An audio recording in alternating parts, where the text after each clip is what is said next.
Kesehatan mental menjadi komponen penting saat pandemi COVID-19.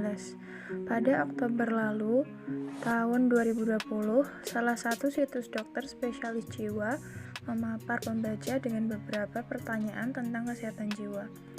Hasilnya, ada partisipan sebanyak 5.661 orang yang sebagian besar mengalami depresi selama masa pandemi ini.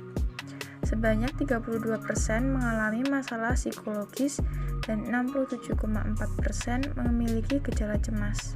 Sayangnya, masyarakat yang mengalami masalah kesehatan mental ini sebagian besar berumur kurang dari 30 tahun. Usia ini merupakan masa produktif yang seharusnya masyarakat paling berkarya pada usia tersebut. Dari total orang yang depresi itu, 48% berpikir untuk bunuh diri atau ingin melukai diri dan orang lain. Sebagian yang bermasalah tersebut juga mengalami trauma psikologis. Trauma yang dimaksud adalah kondisi orang selalu merasa waspada secara terus-menerus, merasa sendirian, merasa ditinggalkan, serta merasa terisolasi saat pandemi. Rupanya, pandemi selama 2 tahun ini memberikan banyak dampak baik pada kehidupan pribadi maupun keluarga dan masyarakat secara umum. Seperti kita ketahui bersama bahwa ada banyak persoalan selama pandemi. Data dikumpulkan melalui menganalisis semua media online yang memuat berita tentang kesehatan mental akibat COVID-19 selama 1 tahun, yaitu April 2020 sampai dengan Mei 2021. Diperoleh data sebanyak 63 artikel di media online yang memberitakan kasus meningkatnya masalah kesehatan mental masyarakat di masa pandemi ini. Sebanyak 52 artikel tentang nasihat menjaga kesehatan mental, dan hanya 1 artikel yang memberitakan turunnya angka kesehatan mental, yaitu kejadian di Maluku ketika September 2020. Berbagai media tersebut memuat berita tentang persoalan kesehatan mental yang terjadi di masyarakat selama pandemi COVID-19, baik berita tentang bunuh diri, tentang depresi, maupun sakit psikomatik. Dilaporkan bahwa orang yang mengalami depresi meningkat 35% atau naik 2-3 kali lipat dibandingkan dengan data riset kesehatan dasar 2018. Meski banyak berita media online tentang kasus kesehatan mental, namun ada juga satu media yang memberitakan turunnya kasus sakit mental di wilayah Maluku.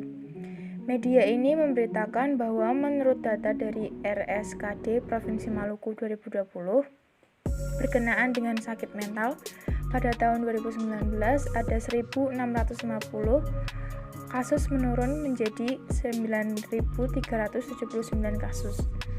Tahun 2019 yang rawat inap 780 orang menjadi 337 orang di tahun 2020. Bagaimana sih caranya menjaga mental saat masa pandemi COVID-19 ini? Ada banyak hal yang bisa dilakukan, namun saya akan memaparkan 3 hal saja. Yang pertama, dengarkan musik yang menenangkan, minum secangkir teh hangat, dan tertawa. Hal yang paling mudah dilakukan di rumah ialah mendengarkan musik. Ada banyak jenis musik yang bisa didengarkan sesuai selera dan disebut bisa memengaruhi perasaan seseorang. Namun ternyata tidak hanya sampai di situ. Mendengarkan musik nyatanya baik untuk kesehatan. Salah satunya bisa meredakan stres secara efektif. Pasalnya, mendengarkan musik yang disukai disebut bisa memperbaiki mood menjadi lebih baik. Mendengarkan musik dapat memiliki efek yang sangat menenangkan buat pikiran dan tubuh, terutama musik yang berirama lambat dan menenangkan.